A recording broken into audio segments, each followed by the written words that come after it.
Whoa, dude. I'm still adjusting to Earth's gravity. Yeah, same, man. Movie gave us one hell of a story to tell. Now let's tell it.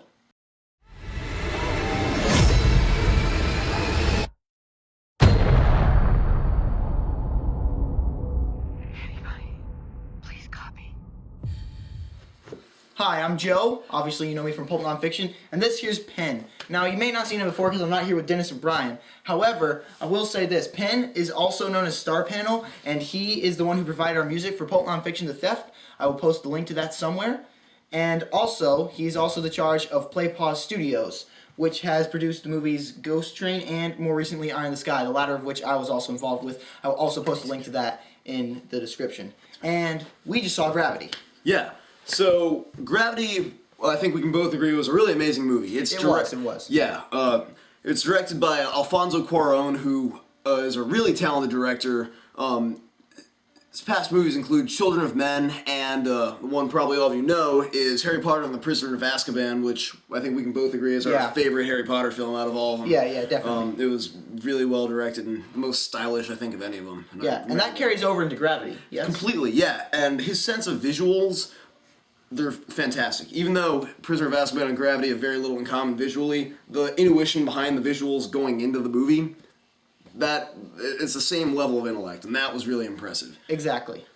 So, Gravity stars Sandra Bullock and George Clooney, both of whom are huge big-name actors, but they're literally the only two major actors in this film. And other than voices, of course. Yeah, there are some background voices, and there's maybe one or two other characters who have like one line, but they're almost always off screen and are eliminated within 10 minutes or so. And really, it's just these two characters stranded out alone in space. So it's got elements of an indie film in that it's really claustrophobic and they're totally isolated, but it's also set in this extravagant, spectacular visual wonderland of outer space. And the whole time, these two characters are suspended, hanging in zero gravity above Earth's surface, and it's incredible to look at from the very first second all the way to the very last one. The sheer amount of wonder in the visuals in this movie, it's spectacular, and I think we can both agree you must go and see this in 3D. You must. It is absolutely amazing. I'm actually one of those people who absolutely hates 3D. I had to convince you to see this in 3D. You did have to convince me to see it in 3D.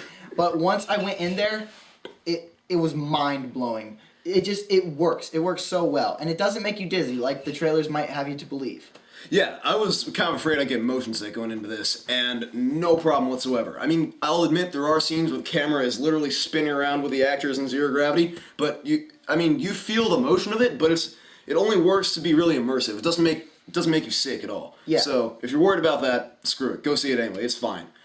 Yeah. All right, so since there are only really two characters in the movie, Penn, what did you think of the characters? I thought that the characters, especially Sandra Bullock's, were really well developed. George Clooney's, his character didn't have nearly as large a role in the film. It was definitely Sandra Bullock's movie. She spends a lot of time on screen by herself, and in those moments she is really captivating and credible. And her performance, I think, is bound to get an Oscar nomination. Yeah, it must. I mean, it'd be a travesty if it didn't. This is a spectacular performance where she has a lot of lines talking to herself and a lot of emotional arc to cover, really, with nothing influencing her but a bunch of outside elements and her own personal struggles. Yeah. And it's a really beautiful character arc that her character has, and we're not going to spoil anything, but you feel it. Yeah. You really feel it. That's definitely one of the highlights of the movie, is that even though sometimes that conversations are one-sided, I mean, there are conversations, but there are also times when characters are by themselves, and when they are, that was one of the things I was worried about going into this. I was like, well, with only really two characters, can the movie really, hold attention with dialogue?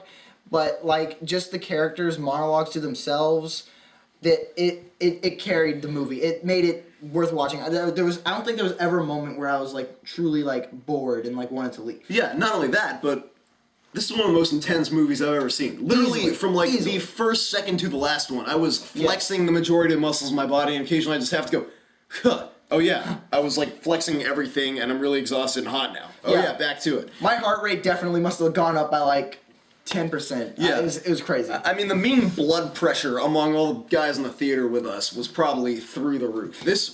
From the very first second to the very last, this is an extremely intense movie that, I mean, it's not only gripping in the sense of, like, the visuals are amazing and you're having vertigo because they're freaking floating in outer space and stuff, but the emotional captivation this movie achieves is something that it really stands out, and I think it's going to get a Best Picture nomination for that. It should.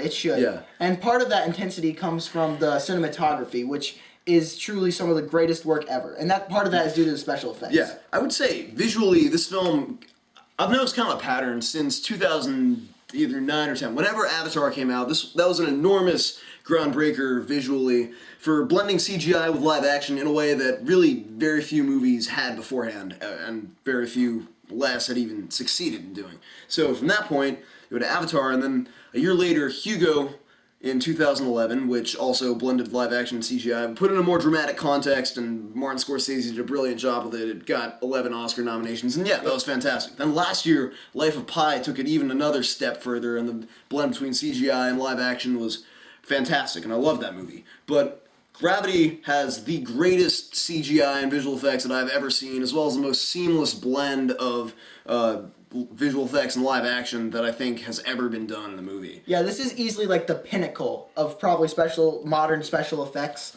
Because like when people first imagining like computers and special effects, this is the level of like immersion. Yeah, this is like the most immersive special effects like I've probably ever seen like ever. Yeah, I know this sounds cheesy as heck, but you literally do feel like you're in space. I know. Gone is the fancy, worlds of Star Trek and their space. This is like a real depiction of space. It's extremely hard to see. It's really dark, and like you collide with things, and then like it's hard to grab things. It's just phenomenal. Yeah, and not only do you feel like you're in space and that you're floating around, but when a character is like trying to grab a hold of a wire, you literally feel like you're flailing around in midair, and the amount of both emotional and just holy crap, I've got to grab this thing tension was brought on by the visual immersion. Just holy crap, it was impressive. Cinematography, like you said, was beautiful, but it wasn't only the darkness that was effective, but there were also moments where, like, there's the sun rising over the curve of the earth behind a character, or something like that, or the use of fire and darkness and light and contrast. It's just astonishing, and it's another reason to go and see this in 3D pronto. Yeah. So, I think we've talked enough about the positives. Let's see what few negatives we may have with this movie. Penn? I would say the only thing that at the time and later I thought that didn't work too well, it's something that'll be really difficult to not spoil in any way, but there's one moment with George Clooney's character that is a little predictable, I would say. It's not his fault necessarily, but his character isn't well developed enough for this scene to have the emotional context it would need to really get you right here and impact you. I mean, it was still really well done. Yeah, there's one scene. It just wasn't. It wasn't up to par. I thought it was a little predictable as well. That's probably like the only thing that kind of like, while it was well done in its own context, I just like overall I kind of saw it coming. So yeah, it was the most sort of Hollywood blockbuster moment. Yeah, you'll know what we're talking about if you see the movie. Yeah, it's hard not to spoil, but you'll know exactly what once you see it, be like, oh, that's the one. Yep. Okay. So, Penn, do you have any final thoughts on Gravity? Well, I think a final thought entails our rating, usually. And yeah, probably. I would give Gravity a 9.5 out of 10. The only 0.5 that it loses is for that one scene, but other than that, the movie is... there are a lot of ways this movie could have gone wrong, and it did none of them, and...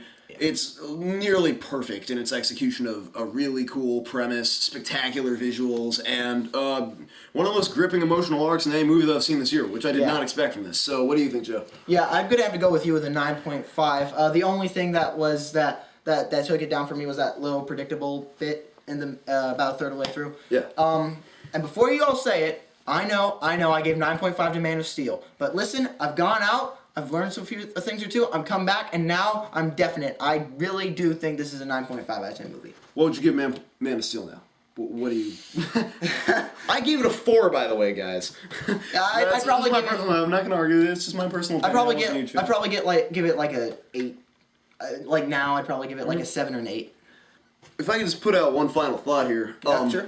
I'd say that Gravity really showcases how sometimes instead of having a huge, super complicated blockbuster action movie like Man of Steel to convey spectacular visuals, a really minimalistic, simple premise like this that's stripped down to the basic primal need to survive and the same environment for the whole movie, and really just a couple primal instincts, not a complex plot at all, that was much more effective. Yes, And definitely. it really proves that you do not need a lot of complexity plot-wise, and in fact, sometimes the most gripping emotional stories are the most simple ones. Yeah, it's part of that move I'm seeing that blurs the line between independent filmmaking and big budget blockbusters. Yeah. With an indie styled premise, but the budget and talent of a summer blockbuster. And I hope we see more of this in the future because this was an experiment, and I think it was a wholly positive one. Yeah, I think it was pretty much an epic win for as far as the experiment could have gone. Yeah. Epic filmmaking win on every level. Definitely. Go see Gravity in 3D on the biggest screen you can possibly get to. It's amazing. All right, so I'm Joe. I'm Penn. And this is Pulp Science Fiction signing off.